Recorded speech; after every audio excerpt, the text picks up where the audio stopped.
I used to, I, as you guys know, I've been married, and I'm widowed. And I remember in my first marriage, young guys would come to me and they would ask me things about, well, how do you live with, your wife, and when things come up, how do you handle this? And I would tell them, then they go do the opposite. And I would talk to them, why did you do that? Well, I was talking to my buddies, my other buddies, who were all single, and they're trying, they took that advice over my advice. And it always amazed me that, you know, I'd been married 33 years, Mm-hmm. and you would rather listen to someone that, can't even get a date, Yeah. how to work within your relationship. And, those things are,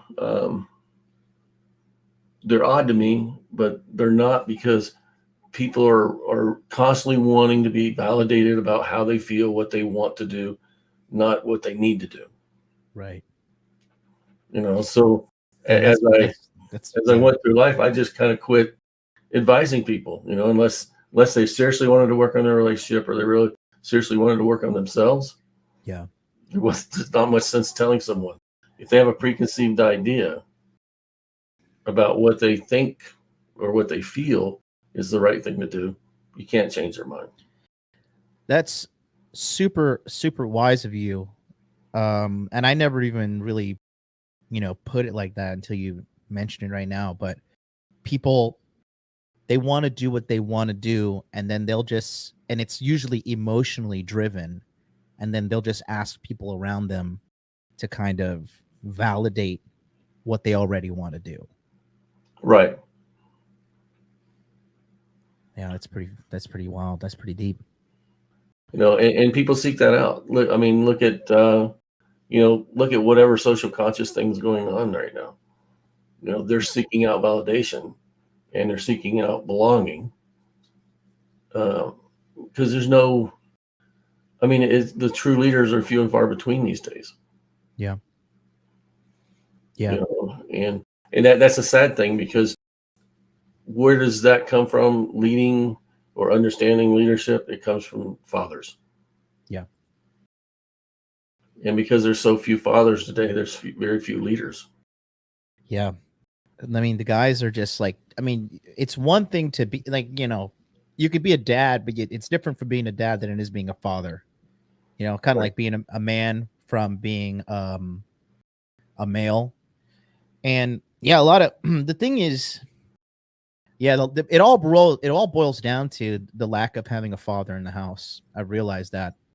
Um, I was chatting with Allie, the real femme sapien girl, and she was mentioning, she's like, yeah, like when you don't have a father in the household, it's just chaotic shit. And I experienced that myself. I find it interesting because you've lived, such a great life, and you're with the opposite. You were raised by your father only, and the Right. statistics are night and day from like single mother household versus single father household. There's Yeah. ultra stability. I mean, the guys just blow the women out the water. Um, I don't know. Did you watch yesterday when I put that clip of that single black mother from TikTok? Yeah. I watched the show yesterday. It was, I don't know. I understand where Offie's coming from, and Offie and I are different in a lot of respects, as far as, you know, um, I don't have a problem being in a relationship, and I don't Yeah, have a problem being married. and I respect you for that. Now that I'm grown up a little bit. Um, at first I was like, when you told me that, I was like, what is this guy? I don't know what this guy's all about. But now I'm starting to see the benefits of being monogamous and just having one woman. And there's a lot of I think there's a lot more benefits if you have the right woman Right. to being monogamous than to going out womanizing and shit. Because I never thought I could be happy just being like having seriously dedicated myself to one chick. Quite frankly, I thought that was like, oh, that's fucking beta. That's some pussy shit or whatever. But I mean, you had two marriages that were, one was, you said, was 33 years, and then the second one was 7 years. yeah, yeah, and no divorce, guys. Just unfortunately, passed away. It is what it is. But yeah, I think for society as a whole, it's better. I think most guys do want relationships. I don't think most guys want to go out and bang a bunch of girls, and even if they do, it's just very short lived. I think at the end of the day, guys are a little bit more reserved in what they want. They don't want this, like, they don't want that fresh and fit lifestyle. You know what I mean? Well, I don't know that there's a portion of your life that you probably want to do that, because I've done it too. Yeah, for sure. But Looks like the Thor's joining reality us. is if I'm always doing that, I don't have time for the other things I enjoy doing or I want to do. Right. It is a huge time sink. Right. It is a massive time sink. And you see so many guys spending all their time doing that, and they don't advance in their careers. They don't advance in other things they want to do in their life. And that's what I try to get these guys to understand. If you go back to Buddha, it's all things in balance. Right. If you can't run all things in balance, then something's going to give. Right. And oh yeah. As you look at, you focused for 4 years, you focused on, money, muscles, game. And at some point you started understanding that frame was important and the inner game has been important. The most important now, in my personal opinion, now that I've grown up, as you like to remind me often. I teach you about Whiteboard John. Yeah. But there was something I saw in you then when I was working with you, and in talking to you then. There was something I saw in you that was going to, showed me that you had the ability to grow. Yeah. And you have grown. Yes, thank you. Thor, welcome to the show, my man. Good morning, guys. How are you doing? Great. Is that a new microphone? Looking good. Yeah, we went ahead and did that, and we put the Roadcaster in place too for upcoming shows. We're all growing here. We're all growing. Welcome, Thor. You also are in a wonderful relationship with a wonderful woman, and you also know the positive sides of relationships. You also have watched the decline of the average American woman and man as well, quite frankly, right? And we're talking about how these modern chicks ruin these relationships. Wraith was saying that he believes it's basically no accountability, no dad in the home, right? I mean, a fatherless home is just chaos. Ask me how I know. And no boundaries, no accountabilities. Why do you think all these women have just lost their fucking mind and be incentivized to be pieces of shit these days? Well, I have a couple of theories on that. Now we're talking long-term relationship destruction, because they're good at the short-term stuff, right? I mean, easy to date. At least that's what we're seeing so far. It's in the moment.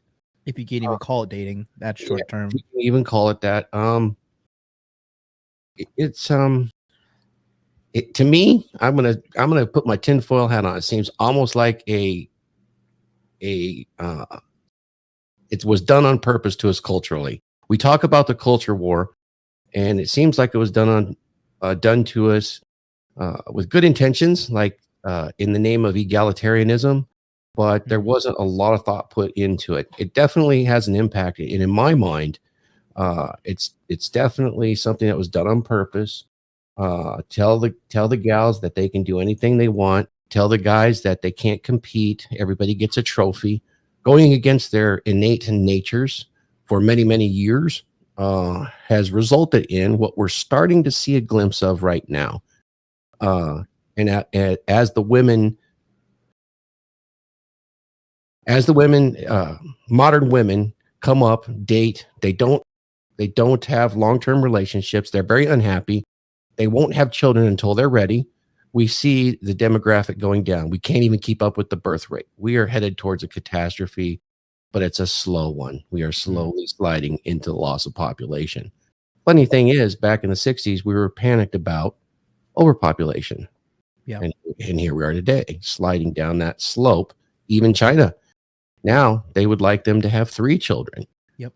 Any man under 50, it's outlawed to have a vasectomy. Interesting. So I think it was done on purpose. Modern women, it's sad to see, because you can see the level of unhappiness and the loss of purpose. I mean, the universe gave these women a beautiful purpose, is to have children, enjoy life, be fulfilled.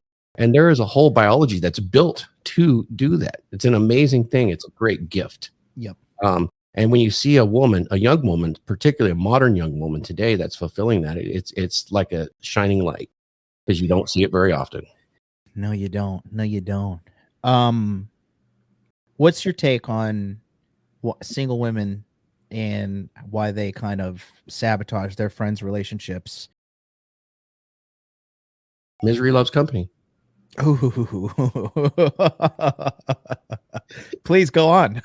I mean, it really does. I mean, when you're miserable and you can commiserate together, considering that women are communitarian by nature, if one of them's upset, it feels good to vent and get those emotions out. We all know that. So some of us as men's in our men's group will do that privately to some extent. Right. It's good to get those emotions out, but women tend to do that in a more public fashion than, let's say, a masculine man would. Right. And although it's becoming more popular for men to vent too, and it pisses me off, it's kind of silly. I like to say, just suck it up and deal with it like a man. Right. As far as the women are concerned, yeah, misery loves company.